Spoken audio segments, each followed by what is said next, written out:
Magandang umaga po sa ating lahat. Ang nakikita nyo po ngayon ang rent-to-own Urbandeca Homes dito sa Imus, Cavite. Located po ito sa Urbandeca Homes, Mahogany, Bahayan, Pag-asa, Imus, Cavite. Ito po yung tinatawag na kondo na rent-to-own at lifetime property or perpetual ownership. Ayan, pre-plug po ito. Ibig sabihin, wala pong baha dito. Ito ay 4 na palapag lamang po, pero kanya-kanya po namang itong elevator. Ayan po ang parking area. Ang ipapakita ko pong modelo sa inyo is 2 bedroom. Ayan, na may sukat na 36.5 square meter at ang TCP naman po natin, ang ibibigay kong computation sa inyo is bank financing.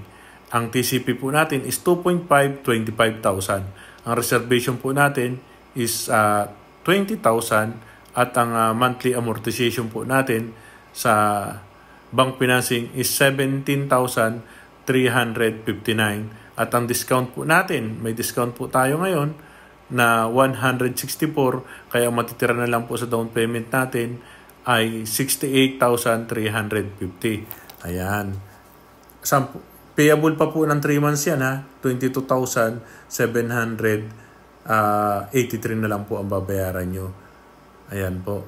Tapos, ito po ay may amenities na swimming pool, community chart, basketball court, park and playground, clubhouse, admin office, at ang available natin ay parking area.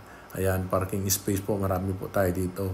Ang landmark po natin, accessible po sa Robinson Place, Imus, Shopwise, SNR, the District Mall of Imus, Cavite. At 45 minutes lang po tayo sa airport po via Cavitex. Available din po ito sa transportation natin, sa jeep, kasi highway lang po ito, bus, multicab, at marami pa pong iba. 10 minutes naman po ito kung pupunta po kayo ng MOA, 45 minutes po. At kung Alabang naman po is estimated natin is 30 minutes. Sa Aguinaldo Highway naman po, 5 minutes lang tayo at 10 minutes naman po tayo kung pupunta tayo ng SM Molino. Ayan. Saan pa po kayo makakakuha ng 2 bedroom na RFO? Dito lang po yan sa Deca Homes, Imus, Cavite. Ayan.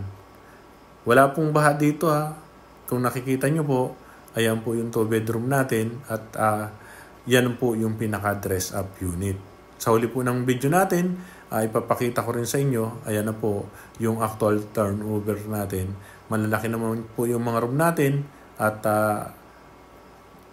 ito po ay may balcony rin po dito sa gilid. Ayan po, may kanya-kanyang elevator bawat building. Ayan. Kaya ano pang hinihintay nyo, kumuha na po kayo ng napakagandang condo dito sa Imus, Cavite, ang Deca Homes. Ayan, sa huli po ng video natin, makikita nyo po yung computation at magpaki-like and follow po sa ating YouTube channel. At maraming salamat po. Lagi po kayong mag-iingat. At ito na po yung Facebook account ko. Salamat po.